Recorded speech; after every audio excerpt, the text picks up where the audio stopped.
നിയമത്തിന് മുന്നിൽ എനിക്കൊരു കാര്യം പറയാനുണ്ട്. ഇത്രയും ദിവസം ഇങ്ങനെ എല്ലാ ആരോപണങ്ങളുണ്ടായിട്ടും ഞാനോ അവനോ ഞങ്ങളുടെ വീട്ടുകാരോ ഒന്നും പറയാതിരിക്കുന്നത് എന്തുകൊണ്ടാണെന്ന് വെച്ചാൽ ഒരു പെൺകുട്ടിയുടെ ജീവിതമാണിത്.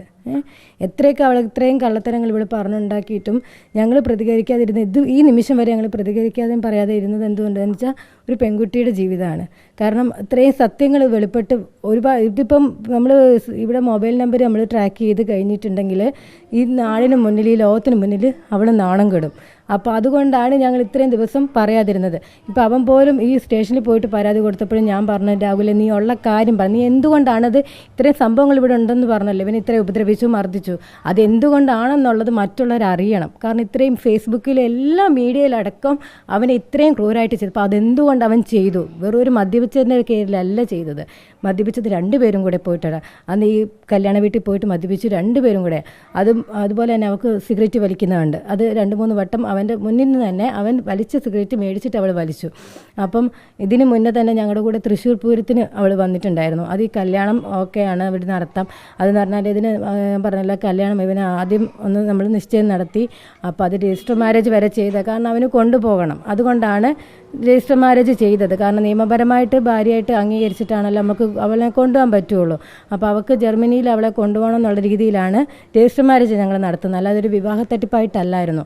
അപ്പോൾ ആ സമയത്ത് അവർ ചെറിയ ഇഷ്യൂസ് പറഞ്ഞ് അവർക്ക് ഈ കുട്ടിക്ക് ഇവള് ജർമ്മൻ ഭാഷ പഠിച്ചുകൊണ്ടിരിക്കുകയാണ്, ആദ്യത്തെ കുട്ടി. അപ്പോൾ അവൾക്ക് ഇത് മുന്നോട്ട് ഇനിയും പഠിക്കണം, വീണ്ടും താല്പര്യം അങ്ങനെ പറഞ്ഞതിൻ്റെ പേരിലാണ് അവരിത് വേണ്ടാന്ന് വെച്ചത്.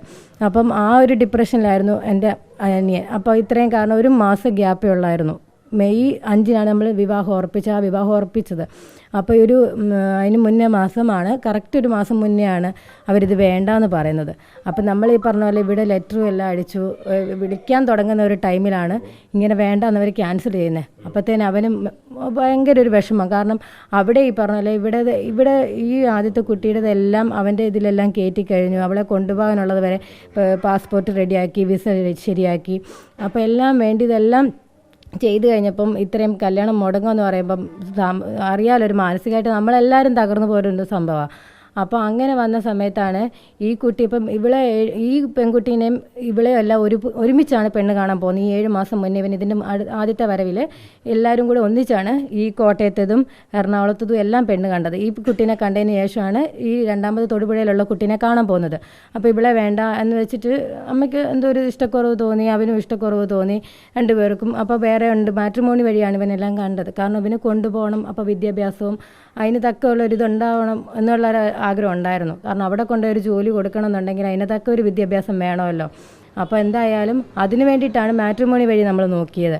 അപ്പം അങ്ങനെയാണ് 2ാമത് ഈ കുട്ടീനെ പോയി ആ കൂട്ടത്തിലാണ് കാണുന്നത്, ആദ്യത്തെ കുട്ടീനെ കാണുന്നത്. അപ്പോൾ അതെല്ലാം ഓക്കെ ആയിട്ട് ഇങ്ങനെ വന്ന സമയത്ത് അപ്പോൾ ഇവള് അതിന് ശേഷം ഇങ്ങനെ വിളിക്കുമായിരുന്നു.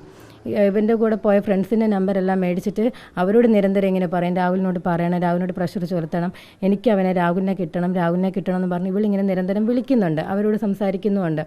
അപ്പം ഇവനെ വിളിക്കുമ്പോൾ എല്ലാം ഇവനോട് പറഞ്ഞ് ഇതുപോലെ എനിക്ക് വേണം, എനിക്ക് കിട്ടണം, രാഹുലിനെ വേണം, എന്നെ എങ്ങനെയും കല്യാണം ആലോചിക്കണം. അപ്പോൾ അവൻ പറഞ്ഞു, ഞാൻ ഇങ്ങനെ കല്യാണമായിട്ട് ആലോചന വന്നതാണല്ലോ, ലവ് മാരേജും അങ്ങനെയൊന്നും അല്ലല്ലോ, അപ്പം ഞങ്ങൾക്ക് ഇഷ്ടപ്പെട്ട ആലോചന ഞങ്ങൾ നോക്കട്ടെ എന്ന് പറഞ്ഞു. അപ്പോൾ ഇത് ഡെന്റിസ്റ്റ് ആയപ്പോൾ അവന്, കാരണം അവിടെ കൊണ്ടുപോയാലൊരു ഇതുണ്ട്, ഹോപ്പുള്ളതിനെ കൊണ്ടാണ് ഇതിന് നമ്മൾ നോക്കുന്നത്. അപ്പം ഈ കുട്ടി അങ്ങനെ നിരന്തരം വിളിക്കാൻ തുടങ്ങി. അപ്പോൾ ഇത് മുടങ്ങി എന്നുള്ളത് അറിഞ്ഞപ്പോൾ ഇവൾ വീണ്ടും ഇവനെ വിളിച്ചു. രാഹുൽ ആ സമയത്ത് ഇത് മുടങ്ങിയ സമയത്ത് അവന് ഇച്ചിരി ഹെൽത്ത് പ്രോബ്ലം വന്നു, അവൻ അവിടെ ഹോസ്പിറ്റലിലായിരുന്നു. അപ്പം ഞങ്ങളാകെ, കാരണം എനിക്ക് എൻ്റെ അമ്മേനോട് പറയാൻ പറ്റില്ല അവന് ഹോസ്പിറ്റലിലാണെന്നുള്ള കാര്യം. അമ്മയ്ക്ക് BP കാര്യങ്ങളും പ്രഷർ ഒത്തിരിയുള്ള ബുദ്ധിമുട്ടാണ്. അപ്പോൾ അമ്മയ്ക്ക് ഇതുപോലെ 2 സർജറി കഴിഞ്ഞു, തൈറോയിഡിൻ്റെത് കഴിഞ്ഞു, കാലിൻ്റെത് കഴിഞ്ഞു, നട്ടലിന് ചെയ്യാൻ വേണ്ടി പറഞ്ഞിരിക്കുകയാണ്. അപ്പോൾ ആ ഒരു സാഹചര്യത്തിലാണ് ഇപ്പം എന്നെ ഇവിടെ നിർത്തിയിരിക്കുന്നത്. അമ്മയ്ക്ക് ഒറ്റയ്ക്ക് പറ്റുകയില്ല. അപ്പോൾ ഫിസിയോതെറാപ്പി ചെയ്തുകൊണ്ടിരിക്കുന്നുണ്ടായിരുന്നു. പെട്ടെന്ന് അമ്മയ്ക്ക് ടെൻഷൻ കയറി വന്നു കഴിഞ്ഞാൽ പിന്നെ അമ്മയ്ക്ക് ബോധം മറന്നു പോവാം. ഇപ്പോൾ 2-3 വട്ടം അങ്ങനെ ഇവിടെ ഉണ്ടായിട്ടും അമ്മ രാത്രിയിൽ ഒറ്റയ്ക്കായി പോയിട്ട് ഇവൻ്റെ ഫ്രണ്ട്സാണ് വന്നിട്ട് ആശുപത്രിയിൽ എത്തിച്ചത്. അപ്പോൾ അങ്ങനെയൊക്കെയുള്ളൊരു ബുദ്ധിമുട്ട് കൊണ്ടാണ് ഇപ്പം എന്നെ ഇവിടെ നിർത്തി. അപ്പോൾ അമ്മേനോട് എനിക്ക് ഇതൊന്നും പറയാൻ പറ്റില്ല. അമ്മയ്ക്ക് ഒരു ചെറിയൊരു മരണം കേട്ടപ്പോൾ, ഇവിടെ അടുത്തൊരു മരണം ഉണ്ടായിട്ട് അമ്മയ്ക്ക് ഈ മരണ വീട്ടിൽ പോലും പോകാൻ അമ്മയ്ക്ക് പറ്റുകയില്ല. കാരണം ആരെങ്കിലും മരണം കേൾക്കുമ്പോൾ തന്നെ അമ്മയ്ക്ക് പെട്ടെന്ന് ബോധം അങ്ങ് പോവുക.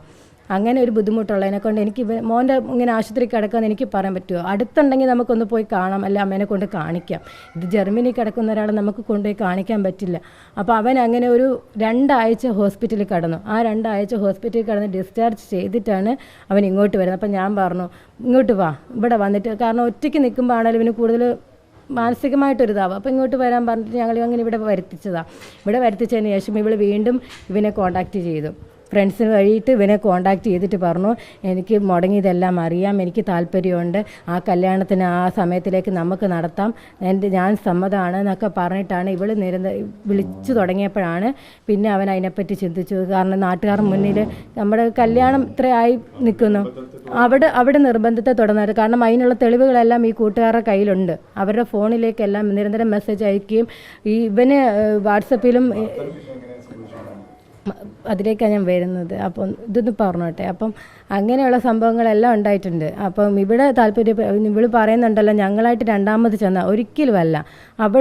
അവളാണ് ഇങ്ങോട്ട് താല്പര്യം പറഞ്ഞു വന്നത്. അപ്പം അവൾക്കിത് രജിസ്റ്റർ ചെയ്ത കാര്യവും എല്ലാം അറിയും. അപ്പം അവൾ തന്നെ പറഞ്ഞിട്ടുണ്ട് എനിക്ക് സമ്മതമാണ്, ഞാൻ ഓക്കെയാണ്. അങ്ങനെയാണ് ഈ കല്യാണം രണ്ടാമത് നമ്മൾ വരുന്നത്. അപ്പോൾ അവൾ തന്നെ വീട്ടുകാരെ പറഞ്ഞ് ഇവിടെ വിടുന്നു. ഇവിടെ വന്ന് അവർ ആലോചിച്ചു. അപ്പം അങ്ങനെ അന്നേരം ഞങ്ങളോട് ചോദിച്ചു സ്ത്രീധനത്തെപ്പറ്റി. ഞങ്ങൾ പറഞ്ഞു സ്ത്രീധനം വേണ്ട, കാരണം ഞങ്ങൾ സ്ത്രീധനം ആവശ്യപ്പെട്ടിട്ടില്ല. ഇപ്പോഴും അവൾ എടുത്ത് പറയുന്നുണ്ട് ഞങ്ങൾ സ്ത്രീധനം ആവശ്യപ്പെട്ടു. ഞങ്ങൾ ഒരിക്കലും സ്ത്രീധനം ആവശ്യപ്പെട്ടിട്ടില്ല. കാരണം സ്ത്രീധനം ആവശ്യപ്പെട്ട് അറിയാലോ, നമുക്ക് ഒന്നാതെ അവന് കിട്ടും എന്നുള്ളത് ഞങ്ങൾക്കറിയാം. കാരണം ഞങ്ങൾ അങ്ങനെ സ്ത്രീധനം ആവശ്യപ്പെട്ടിട്ടേ ഇല്ല.